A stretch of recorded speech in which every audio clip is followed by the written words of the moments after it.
think we're good to go. All right, thank you. Well, good afternoon, everyone. My name is Joshua Perkins, and I work with the Tennessee Charter Schools Center with the Director of Quality Schools. I'm so glad to be here partnering with Technology Lab. We're so excited to work with them. Technology Lab manages and support IT here in the Southeast region for over 85 schools, and their mission aligns with TCSC in regards to being charter focused and helping to improve the learning experience as it relates to technology. And we definitely wanted to bring this webinar to you guys to make sure schools are being proactive, innovative for when students return back to school. And so we do hope in the near future, in the new year, that students will be able to return. And if so, we want to make sure that they're prepared and you all are prepared to do and have the technology available for the students to be successful in their learning. So I'm super excited to have James here today. So I'm not going to prolong this show. I'm going to turn it over to James and let him take it from here. So thank you so much, James, for allowing us to partner with you guys. Absolutely, absolutely. Thanks, Josh. That was a great intro, man. I really got to be on my game now. But no, really excited about today's topic. There's a lot obviously going on, and a lot of decisions that are being talked about to be made, especially around returning to campus. And so, and kind of preparing for this time and this webinar, we initially were talking about it just being solely related to just tech, right? Just being, what are the tech checklist items that you need to keep up with in order to make sure that you're ready to return to campus in some form or fashion. But, after really thinking through it and talking to some different folks, we really decided to make this a little bit more broad and talking about the return to on-campus learning. And so we've got some guest speakers that are going to be on here that I'm going to introduce here in just a second. But I wanted to bring the value of the school perspective and an educator and an operator to this, which is why we have a few of the panelists that we have on this call today. So first things first, just some housekeeping items. You should see a Q&A section down at the bottom or in your little control panel on Zoom. If you have questions, definitely ask them there. Brian Hayden's going to be overseeing that, and if he can even kind of pull you into an audio, if there needs to be some dialogue and collaboration, we can do that. But use Q&A to ask any questions at any time throughout the webinar. I'm sure you guys will have some. There'll be a poll kind of going out. So as we're going through the webinar, you'll have an opportunity to answer some poll questions, give us a better idea of kind of who's on and where everybody sits and some of the questions that we're asking, and then other than that, just sit back, relax, and hopefully enjoy a good, valuable webinar that we have to bring to you today. So first, I want to introduce who's on the call. So obviously, we've got myself, James Pope. I'm the Chief Revenue Officer at Technology Lab. Josh did a great job of explaining who we are. We have been working with charter schools for over 9 years. We're very 100% really charter focused at this point as a managed IT services provider. So we provide support and service to a ton of schools across Tennessee and the Southeast. And so that's who we are in a nutshell. I want to introduce Brian Hayden, who's on the call. He's the Director of Sales for us. Brian can probably wave. And then we've got Brian LaPratt on here, who we got a lot of Brians. We like Brian's here at Technology Labs. So we got Brian LaPratt, who's on here as well. And Brian LaPratt is our Director of Services. And he'll be chiming in as a panelist on this call as well. And then last but not least, we have a special guest, one of my faves, Mr. Jeff Warren. He's the COO and the CFO over at Believe Memphis Academy. They're a partner school with us at Technology Lab. We've just loved working with them. They really are all over it from an operations standpoint. So wanted to have him on the call to be a panelist and ask a lot of questions and let him give perspective. So wanted to give him an opportunity just to introduce himself a little bit more so you know a little bit more about his background. Hey, all. Thanks. Very kind, James. Always love to hear good things about myself. And you can just add that on to our usual monthly fee. So thank you. That's right. I got you. Yeah, so Jeff Warren, as James said, I'm the COO and CFO at Believe Memphis Academy. I'm native Memphian. I went to Snowden and Central Public Schools here in Memphis. Was lucky enough to have a Teach for America teacher when I was a kid, which got me really invested in education. After college, I did Teach for America in New York, worked at Uncommon Schools, which is a large CMO in the city. The school that I worked at in Brooklyn, I was actually one of the founding teachers of at the school. And while the school traditionally has about 10%, or the district area in Brooklyn, which is Brownsville, Brooklyn, traditionally has about 10% of kids on grade level. The school that I taught at had 99% of kids on grade level in reading, 97% of kids on grade level in math year after year. It was a really great experience. I initially had said when they tried to hire me and I came in back then in Teach for America, you said to take the first offer, that I didn't want to work in a charter. I wanted to work in a real public school, which I, now just shake my head at such a thought because of how great that experience was and how much I have just come to appreciate the ability of charters to have an impact for families right now. Whereas, big districts are making all these tough decisions that we're going to talk about soon. We kind of get the benefit of being more the kayak than the big cruise liner. And so I see that as a huge advantage for us coming in. So moved back to Memphis and started Believe Memphis Academy with Danny Song, our head of school. We are a level 5 school in our first year and an area that doesn't have a school over level 3. Say these things to know that say these things because I know we're going to be talking for a while and want to give you some context on who the person is that is answering these questions so you can take it with a grain of salt or trust what I'm saying. So appreciate the time.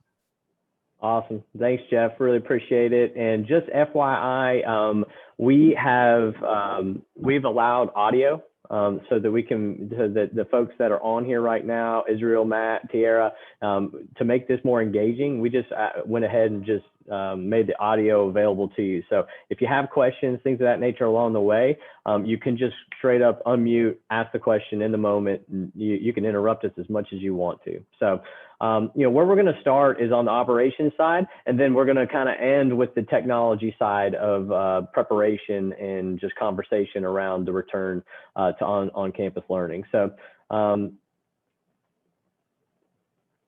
to get us started, obviously facility prep, I'm sure you guys have been talking a ton internally and preparing a ton internally. And some of you may already have some schools coming back, to the facilities already. So obviously things that are important to just keep in mind as you're kind of coming back to school is just the sanitation scheduling. Obviously there needs to be a little bit more frequent than it has been obviously in the past. I'm sure you guys have already been all over that. But then maintenance walkthrough, right? The last thing you want is to have a bunch of maintenance issues that you haven't really addressed before you have all, your students and your teachers coming back into the facilities. So, just making sure that you're walking the buildings, walking the facilities, doing your normal checks, and just with everything else going on, I feel like that's something that a lot of times can get lost in the shuffle. So just making sure that you're doing those things. You're reconfiguring shared spaces. Obviously, these are pretty basic line items that I'm going through here. But anything that's a shared space, anywhere where you guys normally have students grouped together or teachers grouped together or the combination of both. Obviously, you're going to want to make sure that you're promoting social distancing in those areas by signage, by the emblems on the ground, on the floor, things of that nature. Obviously, display COVID signage, that's a big deal. And then PPE for frontline office and cafeteria specific setup, folks that are going to be dealing with the public in a more random way, I guess you could say.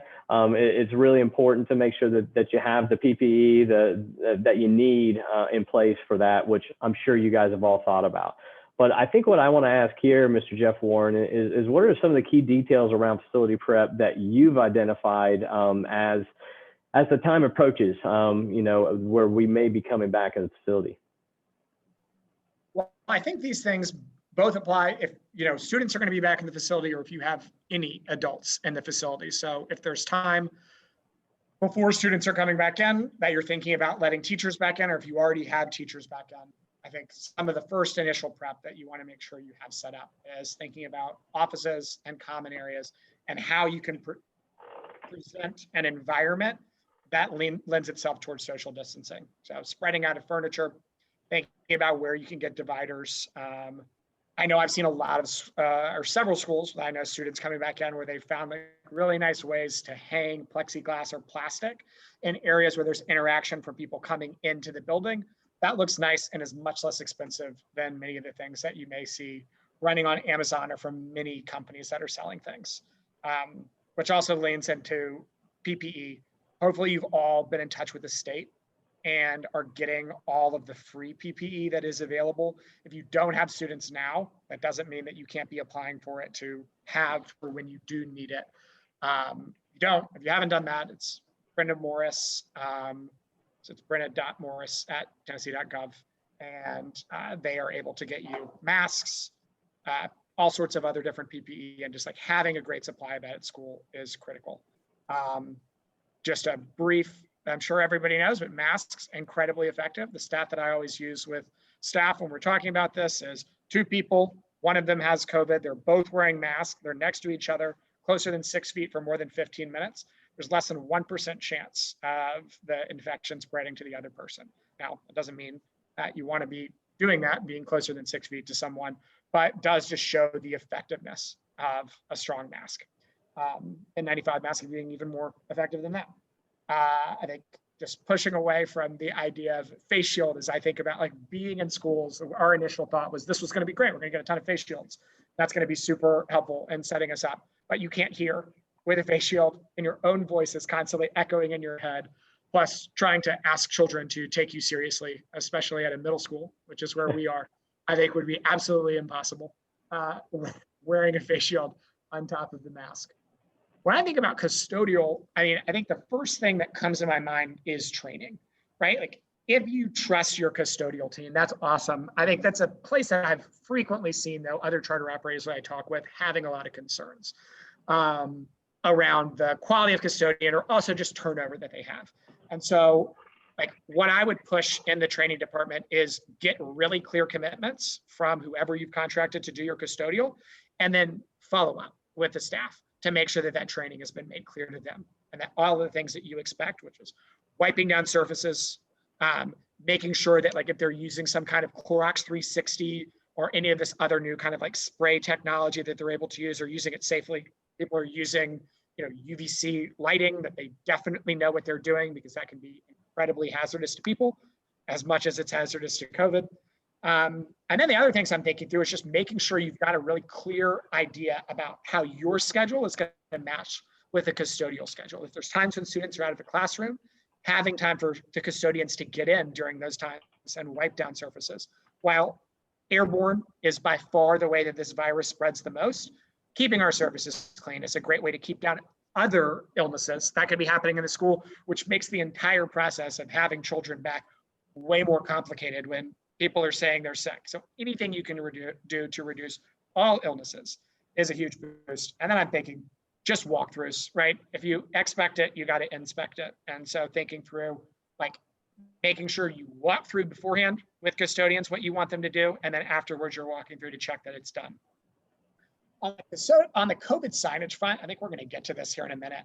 I think the signage is really helpful. You want to have it clearly in places that pushes you to have really strong systems. So signage for what the bathroom expectations are versus signage for what the main office is or different places. And will also help you think through those things. But even more powerful than all of that is going to be the culture that you create in your schools. So as you're thinking about COVID signage, making sure that it aligns with the messaging that you're sending to staff and the importance of this that you are pressing every day.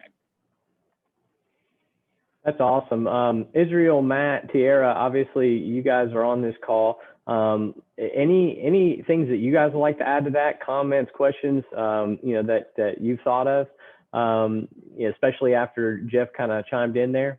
If not, I'll move on to the next slide, but just want to kind of give it an opportunity slide by slide here since we have a smaller group. Cool. If you have questions, you have comments, definitely pop in. The more engagement, the better. All right.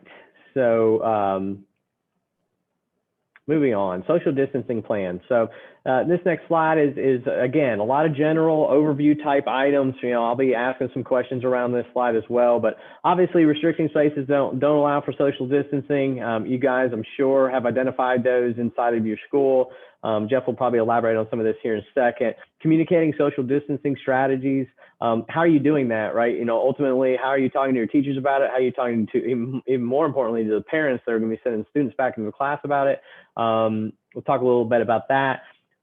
Survey families, teachers. Have you guys done that, right? Have you already surveyed a lot of the teachers, a lot of the parents, and maybe in more middle school, high school, even some of the students around concerns and needs that they have as far as returning to campus? You'll a lot of times get a lot of nuggets out of those surveys that you send out using SurveyMonkey or something else. So definitely, if you haven't utilized that type of thing, I think it's really important to get that feedback. It'll also help kind of drive you in the direction that kind of fits what the people that are going to be in the school are saying and talking about. And then creating a plan around monitoring staff and student health. How are you doing that? What's that protocol? When teachers and students show up for school every single day and go into the building, what is the protocol to kind of monitor them right when they get there, as they're there, and then obviously ongoing? And then lastly, just developing an emergency plan. The bottom line is this thing's not perfect. More than likely, everybody on this call is going to get a COVID case in their school. What's the emergency plan, when that happens? Because that's probably going to be the most important thing to have, so that you almost, so you don't get in a situation where you lose a week, right? Just because it's a bit chaotic and you've had an outbreak with a group of folks or whatever the case may be. So with that said, Jeff, can you talk a little bit about how you and your team are preparing for this? Yeah, absolutely. I'm going to tilt my hand here a little bit. We desperately want to get kids back in the building. I think there's a ton of reasons, that not just academic. We feel really strongly about how our virtual lessons are going. As far as what test results look for, specifically for math and reading, we're seeing pretty similar results for our kids right now that are attending virtual sessions. And we've got a little bit over 80% students who are present or mostly present, which we record is completely there all day or just tardy or maybe a little bit late to one class. So saying that, we want to get kids in the building, but I think the things that we're thinking about to prepare for that are like, what are the things that need to be necessary in the community? What are the things that need to be necessary statewide for this to happen?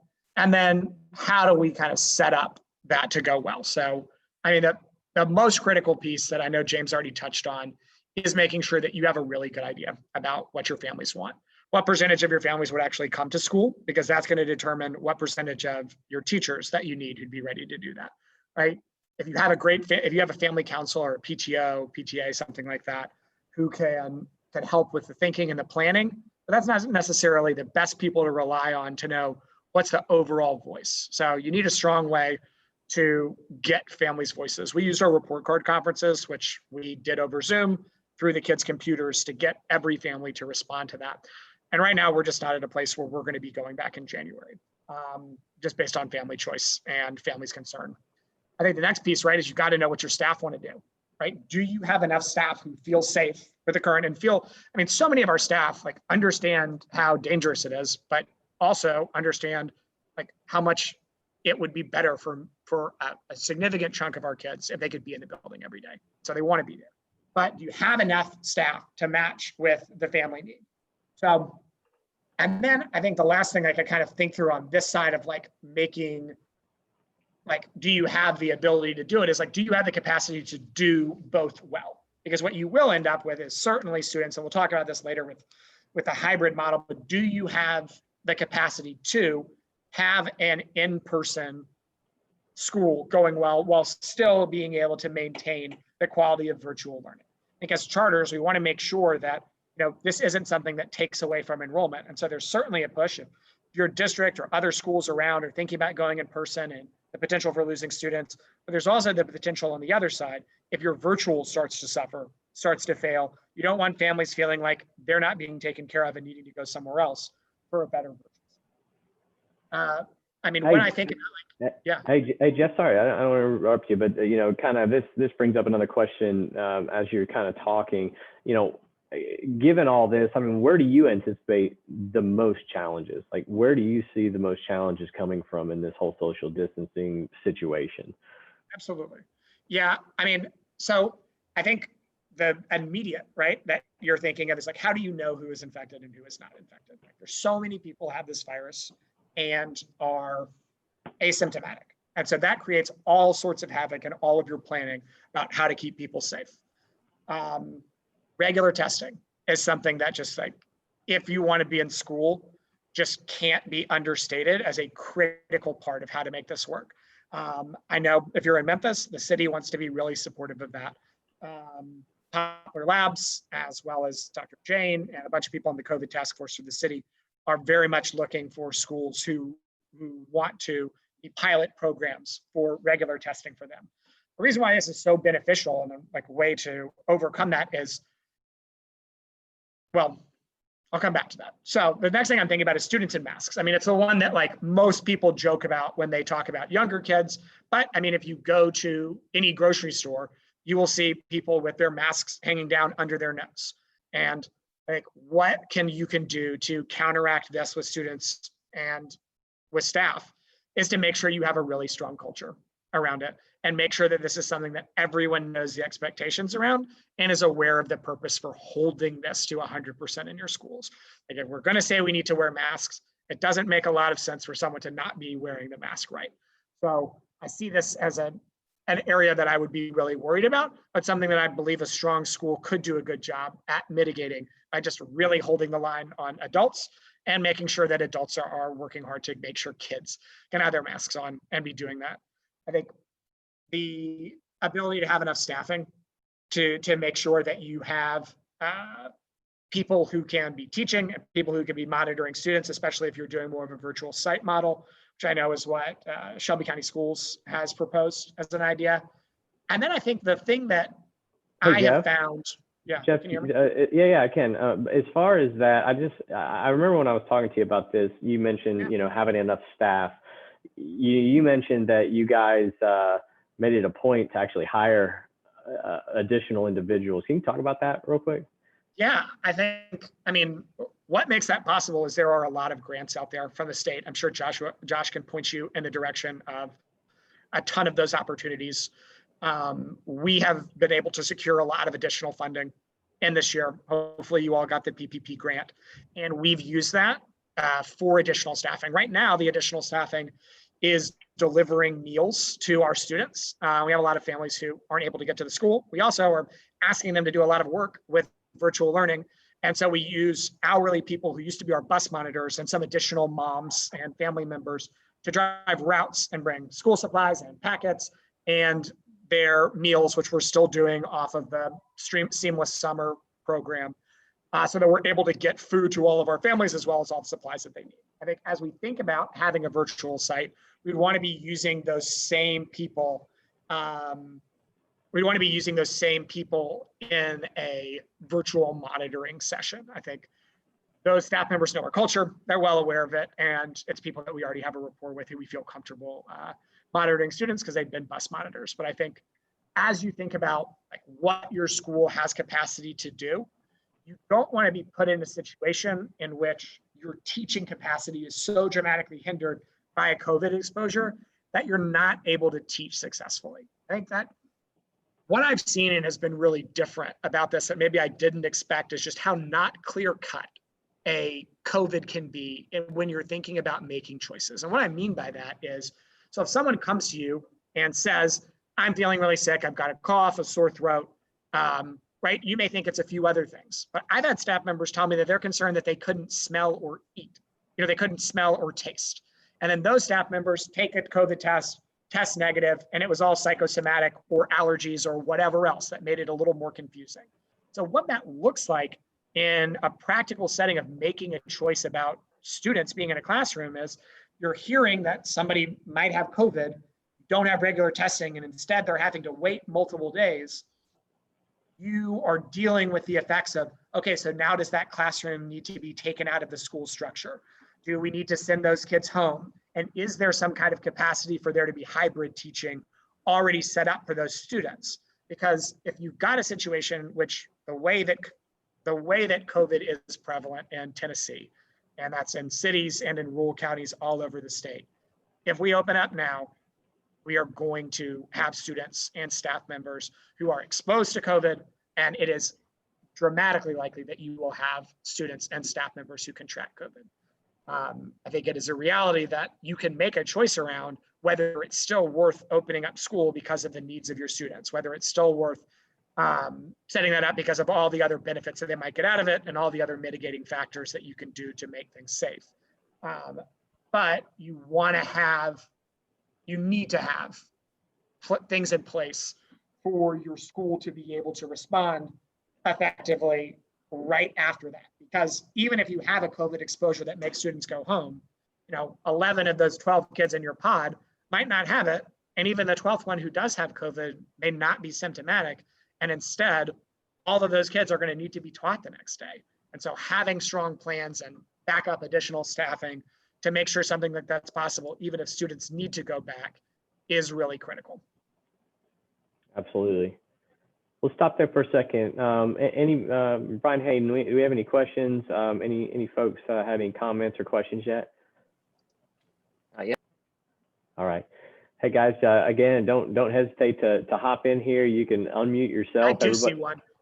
Oh, you see one? Hey, Nishay, I think, or sorry, I'm not seeing your whole name. Nishante. Okay, Nishante, awesome. Yeah, we've been able to use that GEAR grant is incredible that just came out from the state. The GEER grant. I mean, it is a catch-all, and we are doing a lot of things to finance additional staffing with that. We've also restructured some of how we use our Title I, which I assume you're already counting on in your budget.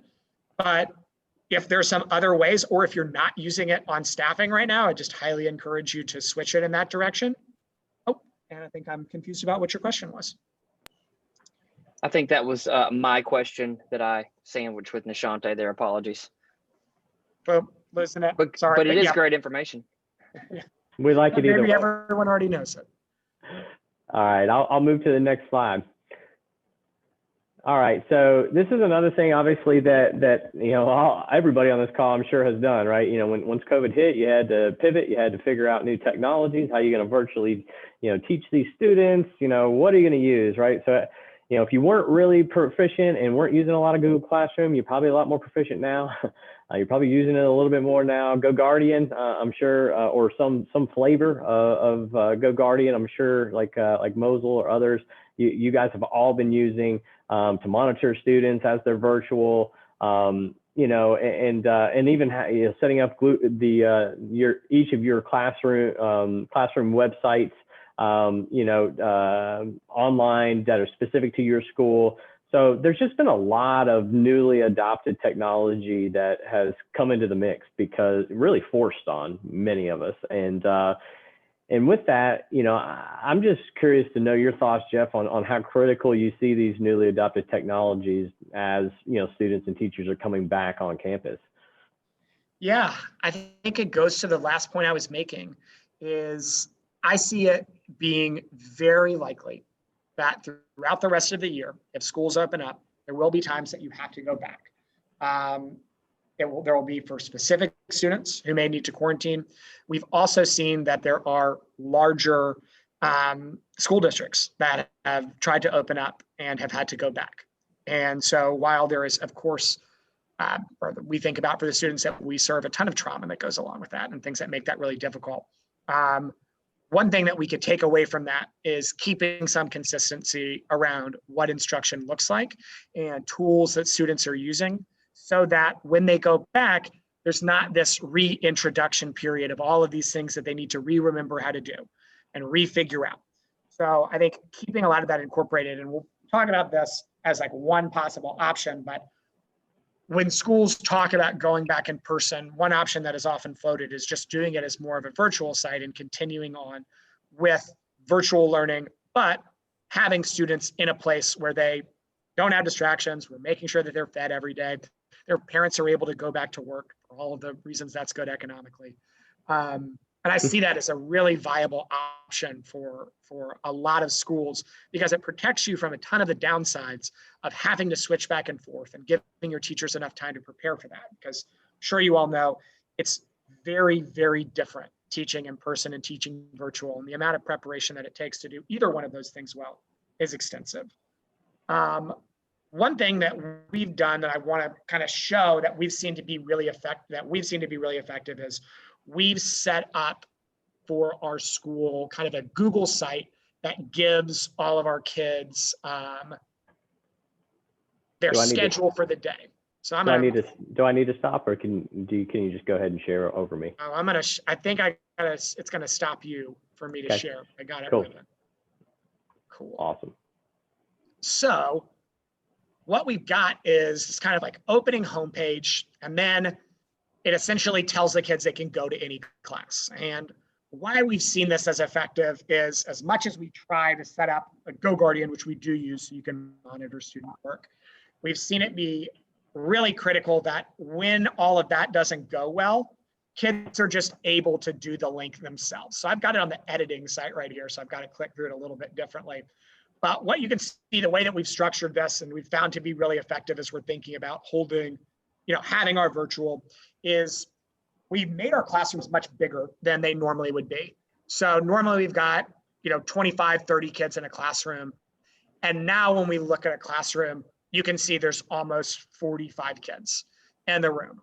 And what this has allowed us to do is we've chunked their schedule out for each of those different B, A, D, G, E, R groups. It's allowed us to have teachers teaching more kids throughout the day. And it's allowed us to have like more differentiated staff. So some people are just focused on reading, some people are just focused on math. If I'm a student, I can go into this page. I've got all the links for what my math is if I'm in B and A in the morning, got independent math for an hour. I've got my enrichment, or if I'm in a lit lab group, which is our phonics reading, a lot of our kids come in really low. So with their reading levels, which we get them in 4th grade. So phonics is a really critical part of our instruction, and knew that needed to happen well virtually. There's a mix as they go back out. They've got some grammar and pre-ELA work, which is usually just reflections on their readings that they should have done or did the day before, and then a live ELA lesson. So this website, which students frequently use, allows them to self-guide themselves if something else goes wrong with the scheduling of our day. The other thing that we have set up that is kind of our bread and butter for pushing things is we've used GoGuardian, and I think we've used it in kind of a novel way that's been really effective for us, is every one of those blocks has a different class. So you can see who can see all the blocks here, have a zillion blocks going on, but it pushes the kids what they're supposed to be doing. So if I go and I look, all of the kids who've gotten this have been pushed like a specific video that they're supposed to be working on during their class. Which is, I know for a lot of us, like a really nice thing to be able to do is see what all the kids are doing, but also have this consistently given to kids so they're not having to click on those links unless something has gone wrong. What I'll say is really critical for making this work well, and I'm sure you've all experienced it, is having a really good tech backend and tech set of support. So we feel really grateful to be working with Technology Lab because the response time that we get is really fast. I think there are just 100 things that you can't anticipate every time you add a new step or add a new website, or Zoom doesn't update randomly and it makes something weird happen that you haven't been expecting. And so having a partner who is really experienced, but also is like very thoughtful in how they respond both quickly and thoroughly to issues that you have has been really critical for us. I saw that a lot of you all were saying that you were really happy with people that you're working with, and I think that's great. I mean, it's just super important that that part of the school is still keyed up and ready to go, whether you're coming back in person or not, because I think it is still very much a certainty that there will be times that some students will still be out of your building, and those students still need to be taught every day. I'm gonna unshare here so we can go back. Awesome. Thanks, Jeff. That was great, and that's definitely one thing that we've noticed. Again, we work with a ton of schools here in Nashville, Memphis, and one thing we've noticed about Jeff and the Believe team is they've done some additional things to really streamline the operations during this time. So that was great to kind of share that. And some of you guys that have been on this call, that you may be using some of these things as well, but hopefully that was beneficial to kind of see and kind of get some light bulbs moving in your head around other ways that you guys can be utilizing those technologies or your own site that you've created, et cetera. So let me get you back. All right, you should be back to my screen. So kind of moving on here, I would say that from what I'm hearing from most schools is that, if they are coming back in January or have just came back even sooner than that, they're going hybrid, right? Or they're staggering the schedule to return. And so, I think ultimately just talking through the hybrid model in general and what to consider here is really important, because it is probably what most folks are going to be doing for a certain period of time. So a few things just to kind of that we'll kind of hit on in this part of the webinar is just maintaining a unified culture, right? How are you creating community? When you have some students on campus, some students off campus, even if you have all students on campus, right? Or all students off campus, there's a lot of challenges around, continuing to create the culture you want to create in your school with all the constraints, even if everybody's there, right? You have to be far apart and, there's just a lot. So just talking about that, consider creating peer-to-peer online groups. Like, how do you group up your students from a, social emotional support standpoint? How are they communicating together in that sense? So we'll talk a little bit of that. And then student device plan for in-person and remote students, right? If you have some people, and we're definitely going to talk about this, but if you're going to have some students in class and some students at home, there's a whole lot of technology challenges to that. The questions around how is the teacher planning on instructing? Are they going to be in front of their computer like this? If they are, well, guess what? They're probably going to spend most of their time engaged with the people that are on their computers versus the people that are in person, right? If you want to be engaged with everybody, I mean, I've heard some schools talking about even putting a camera in the back of the room and doing audio in the classroom. And I just ultimately, from our perspective, from a technology perspective, there are just some things that technology can't create and can't fix. And I think one of them is this problem. And I think you have to make a decision from an instructional standpoint how to best engage the students and how to also best make sure that your faculty and teachers are comfortable with how they're going to interact with these folks inside and outside the building. So, I guess, Jeff, can you share some of your thoughts around keys to successful hybrid model, key ways to building community, what things you're doing to provide students with the support that they need in this kind of hybrid environment? When you think about these things, I know you're not doing this right now, but when you think about this, can you talk a little bit about your thoughts around those items? Yeah, for sure. I think as you're thinking through a plan to come back, I mean, the two kind of hybrid situations that I think about as kind of the bigger buckets are having a virtual site. So children come to the school and they're still participating in the same virtual learning that they would be participating if they were at home. And the site is more of a place that allows children to be safe, taken care of, get 2 meals a day, parents go to work, all of those things, versus having in-person instruction that I think many people are imagining, where the students who come back to school are going to be getting normal in-person instruction from a teacher in some semblance of how it might look in a normal school year. I think there are a lot of things that will make that difficult. And I think it's certainly possible for a school to structure it that way. But when I think about the things that would be necessary to do it, one thing that I would recommend is setting it up so your students that are in person, that those are classes that a teacher or however many students it is are only responsible for those in-person students. So splitting your staffing model so that some are responsible for in-person and the rest are responsible for students that are at home. We know, having done virtual, that there's so many things that an in-person model looks really differently in doing, and that There's all sorts of platforms like Desmos and Nearpod that we're using for teachers that have made different parts about learning different or interesting for kids and have been able to be engaging, but they're engaging on the computer and wouldn't be if teachers were trying to model that in the classroom. I think the idea of having a camera in the back of a room, filming and pulling audio and expecting a student to sit and pay attention to that for hours a day seems pretty laughable to me as I think about fourth graders.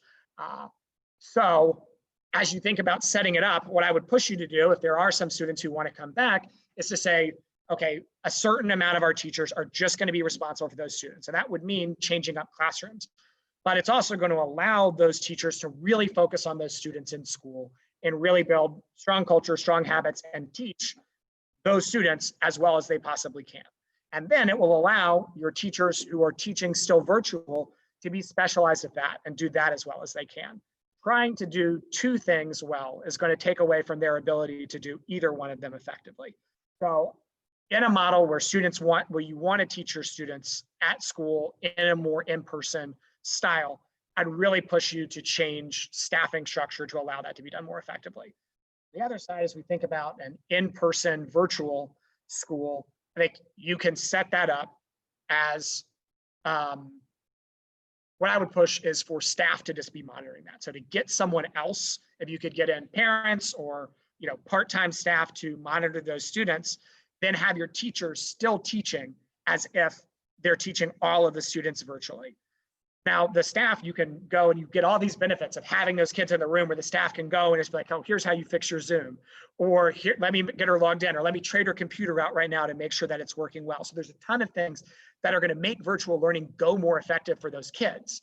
But what you don't want to lose is if that class has to quarantine, right? You don't want your teacher to be out too. You don't want to make it so now that those students have to get spread everywhere else. If you've got somebody else monitoring that class and there's a reason that the students had to go home, but as is frequently the case with kids, the symptoms are relatively mild, go away relatively frequently. Not that I'm trying to undersell this at all, because it certainly affects children, and there are children who've got this very severely. But there's a big scenario that you will have most of your kids still needing instruction every day. And so if you set it up so you've got it monitored and your teachers are already ready to do this, you don't lose anything. There's no drag time between bringing the kids back and them having to leave and then them coming back again. So I think with the amount of time that this could happen over the year, this is a really strong option so that kids are going to get instruction every single day.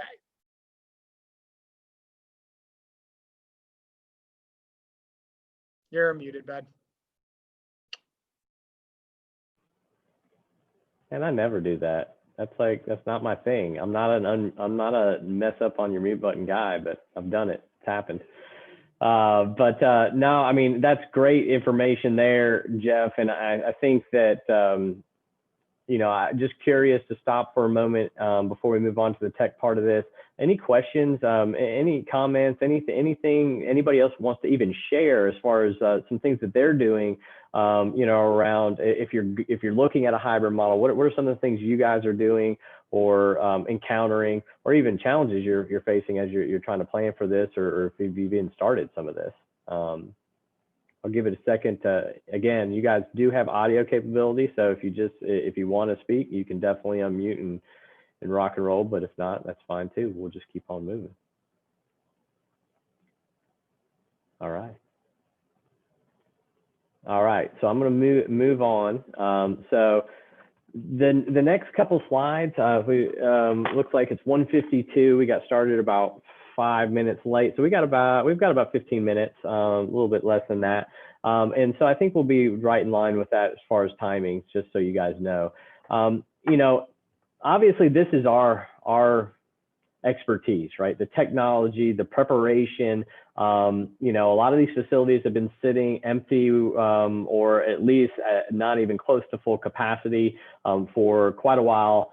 So there are definitely a lot of things you're going to want to do in some different areas. And the first area is your network, right? Your network's your backbone. Your network is what kind of runs the show, if you would say that, at your facilities. And so if they've been sitting there not being kind of tested or pushed or anything like that, last thing you want is for students and teachers to come into the building and you haven't done any dry runs, you haven't done any sort of testing, and all of a sudden your network gets overloaded or settings aren't set up right and everything collapses. So here's just a few items just for you guys to keep in mind from a network standpoint to test. And this comes directly from us and what we do with all of our charter school clients.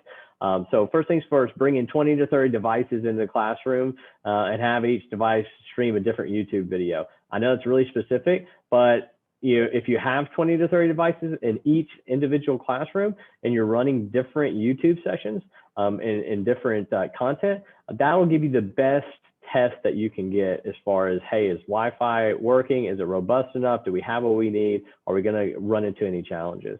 Secondly, confirming content filtering, right? We've all been like, GoGuardian or some sort of thing to make sure that remote content filtering is in place while everybody's virtual. Well, you're definitely going to want to make sure that content filtering on the network is still working correctly. The right blacklist, the right whitelist are set up, that kind of thing. I'm going to let Brian LaPratt speak a little bit more about this in a second. So that's definitely something you're going to want to do. Schedule all staff to come on site beforehand to ensure their devices still connect to the domain. Brian LaPratt on our team will talk a little bit about how we've kind of talked to our schools and guided them as far as what they need to do here. The last thing you want to do is just have everybody show up day one when students are there and haven't checked any devices and made sure everything's working properly. And then last thing on the network side, I do know with most schools and most of you guys, there have been faculty in the building, not at full capacity, but there's been faculty there. So, and I'm sure that things have been moved around, printers have been moved, a projector here or there, so that can disrupt how the flow of your network goes. So just making sure that everything's joined correctly, and if you've moved things around, you're checking those pieces of equipment, et cetera. So, given that, Brian obviously is our director of service at Technology Lab. Can you share some of the details around what we do from our network testing checklist that you feel are kind of imperative and more detail around some of the things that are on this slide? Yeah, absolutely. Thanks, James. The biggest thing that I always want to stress is that the testing of that that network, it's so critical. Most of you guys have probably had your network sitting dormant pretty much for the last 9 months, and possibly even to a year. So, who knows? Maybe there was an access point that was failing and it just has gone out. Maybe there's a lightning strike or a surge that has happened, and because you haven't really stressed that network equipment, you really won't know. And the last thing you want to do is all of a sudden you move to a hybrid schedule, you're bringing your first set of students and you move into a classroom and the network is failing. There's going to be nothing more frustrating to your teacher trying to figure out what's going on while your students are there. Make sure you guys really test that out. But also, one of the big points there is also I don't know if any of the schools here have a domain, but and what we mean by domain is that you have Windows systems and you have a server that your staff logs in on using a username and a password. Most likely, those computers, if they haven't been connected on the site, been in the site and actually connecting to the network, they're going to lose what is called trust with the domain. That could lead to a lot of problems with your staff when they arrive, because things aren't going to operate properly. So what we've got in place for ourselves is we actually have some capability that we can actually fix this remotely. We're actually already deploying some things for our schools that have that to actually prevent that from occurring. But if you're in a school where you don't have that capability, what we really suggest is that you bring in your staff, bring them in early, get them connected on, verify their equipment is working exactly as expected, probably a week before you're actually going to that to that school. It's going to be really, really important there. And obviously, you got any new students, any new people coming in, just verifying that everything is exactly as expected. I know James talked a little bit about the content filtering and GoGuardian and other technologies. The reason why we recommend really testing it also on the network side is, let's face it, not every device that's brought into a school is always has GoGuardian on it or your content filtering. Some schools allow their students, maybe to use their cell phone. What we want to do is make sure you're remaining CIPA compliant, making sure that those sites you're expecting to be locked are being blocked and nothing's gotten changed or no new little workarounds have happened or something's opened up on occasion. When we go in, we'll come in and we'll literally sit in a classroom, turn our computers another way, let the staff know, you may get some alerts, we're going to try to break it. And we're trying to just ensure that nothing's popping up that we don't want students to see. And then we go back through and audit that all, make the changes we need, retest it. We find that just to be really important and critical because as we all know, unfortunately, I've heard too many stories of children exposing things, sharing things, and seeing things that we definitely don't want them to, just from so many standpoints. That's the best thing what we can definitely do on the network side to make sure that stuff's going on. Awesome, man. Thanks for sharing that. Kind of next on the list outside the network is student and faculty devices, right? I'm sure you guys have them spread all over the place. Heck, you may not even know where all of them are at this point. It's been a bit chaotic, right? So, at the end of the day, there's a lot of things that you need to just be aware of as students come back and faculty come back from a device standpoint. So a few of those are cart capacity, right? You probably, if you're on this call, have ordered additional machines and additional devices, especially Chromebooks or iPads or tablets in some form or fashion. If you've done that, you may have actually outpaced your carts that are in the building, right? So nobody's been really thinking about carts because at the end of the day, everybody's been out of school, but now when all these devices come back in, hey, are these carts set up correctly? Are they rewired right? Did you have to rip out the batteries and things of that nature? Definitely going to want to make sure of that. Secondly, student device sanitation plan. This is a tedious process. There are some ways to make it a little bit easier, and I think Brian will talk about that in a second. But it's imperative, right? People are going to be putting them in, taking them out, putting them in, taking them out. So that it's going to be really important around sanitation of especially student devices. And then faculty and student Windows machines may need to be rejoined to the servers. Brian just mentioned that a little bit about the domain join situation, and he'll probably elaborate when I ask him a couple of questions here. But be sure to have a loaner machine and chargers available. This is imperative, right? You guys probably have done this already, hopefully, because of how many challenges you've had to deal with kids and students, breaking something on their Chromebook or whatever while they're out. Just making sure, like, what does that look like? How many should you have? That kind of thing. And so I guess, from that standpoint, Brian, can you elaborate on some options for consistent, thorough sanitation, first of all, on some of the student devices? Yeah, if you guys are looking, Jeff kind of elaborated on earlier, but the carts, especially when I'm not just talking now, but I'm also thinking long-term, obviously flu, cold season, it always affects classes and schools.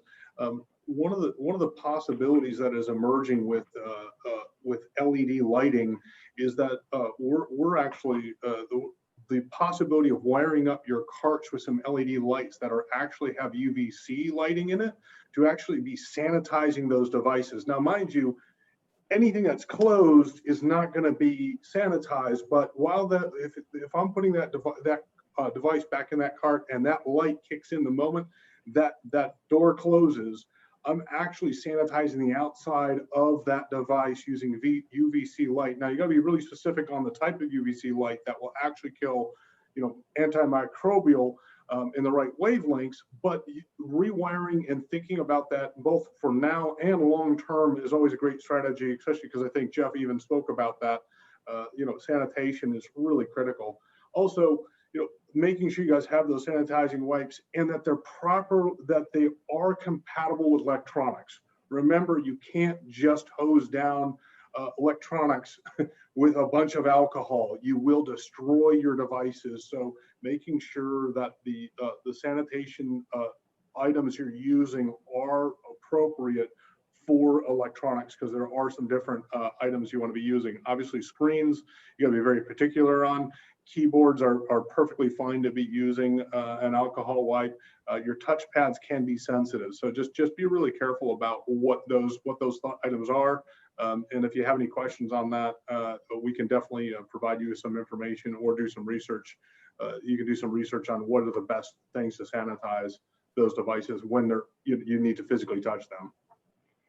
And then Brian, what would you say, just as a math problem here, what's the best practice around number of loaner machines to number of students, right? How many should you have? What have we seen from managing all the schools we manage? What would you say?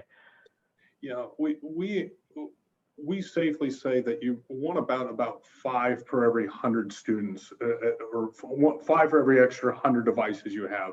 If you have more than that in terms of loaners, that's even better. But as a bare minimum, 5 devices for every 100 devices you have as spares, ready to go, repaired, known working, with everything they need. That includes, the power supply, the complete system, and you can literally hand it out.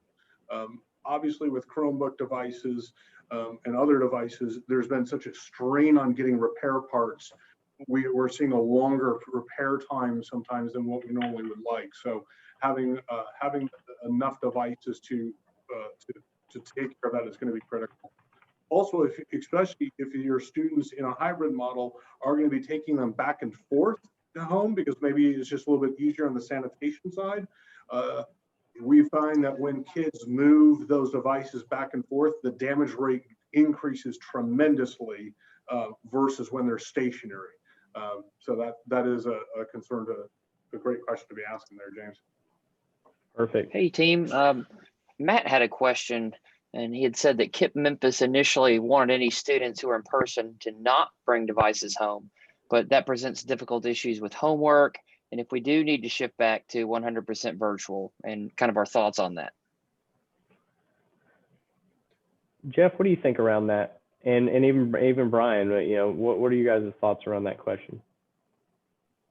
Yeah, I mean, I think you need to weigh what you have budgetarily for dealing with this.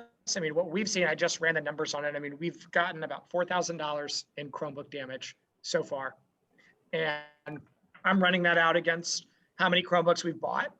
And then if the warranty is 3 years, what the difference is. And we've seen that we're still doing better sending it home and not paying for the warranty, which we didn't get on the Chromebooks. I think that's one piece I'm thinking about with this. And the other part is, if the kids need it to go home and you feel like you've got a strong culture that you can work with your kids and follow up with families and get buy-in from them to take care of the devices well, I mean, I would push you to put the educational need ahead of it with computers and just kind of plan accordingly that some kids are going to drop them. Kids want to do the right thing vast majority of the time. If you set them up for success with talking about how to take care of their computers and how it's really important, most kids are going to do a really good job with that. And it's kind of few and far between where you get the problems, especially if they know they're going to see you the next day and they've got to see their teacher walking into the room. It makes it a little harder to not pay attention and take care of it. No doubt. Matt, hopefully that answered the question. Then Brian. Yeah, I think the other thing, and I don't know budgetary, but anytime if you can secure protection for those devices, whether it be some sort of case, especially if those are going out, you're going to find that your damage goes down tremendously, because it is going to get bumped. They are going to drop it. They're going to put it in their school bag. They're going to forget, just the nature of it. So obviously teaching responsibility and knowing that it's going to be the outside chance, but if you can secure some cases, I think that will reduce that down even more and give you more freedom to allow them to take it with them. Awesome. Well, Matt, hopefully that was helpful and answered some of the question you had.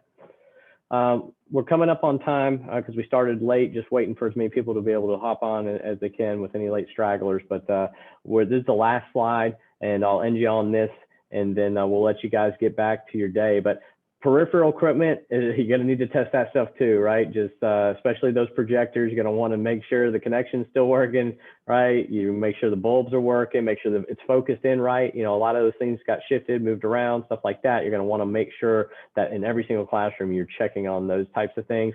Same thing with like speakers, right? If you have speakers in the room that are tied to projectors or to smart boards or anything like that, definitely going to want to make sure that, you know, that those in-classroom peripherals, you know, are all tested out.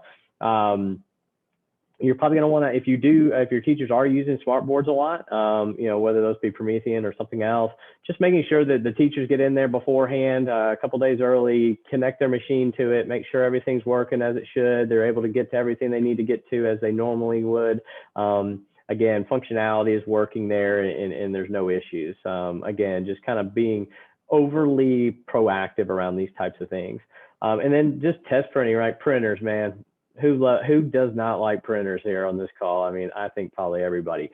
Printing is usually always a problem. Doesn't even matter if COVID's involved. So just making sure that those printers are working right. You know, a lot of times when machines are offline for a while, they forget printers and you know, all of a sudden a teacher or faculty member or student is trying to print something off and they have to re-download the drive. There's just a lot of little things that'll happen with these devices being off campus for so long. So definitely check in on those. So guys, I mean, we did pretty good nailing it right on the 1 hour mark since we started at about 1:08. So I feel really, really good about that. We got the poll results there. There will be a recording of this that'll be going out. Also, there is a bunch of resources that we put right here, a bunch of links that we'll be able to share out this presentation to you guys so that you can kind of see, you know, use some of these as resources.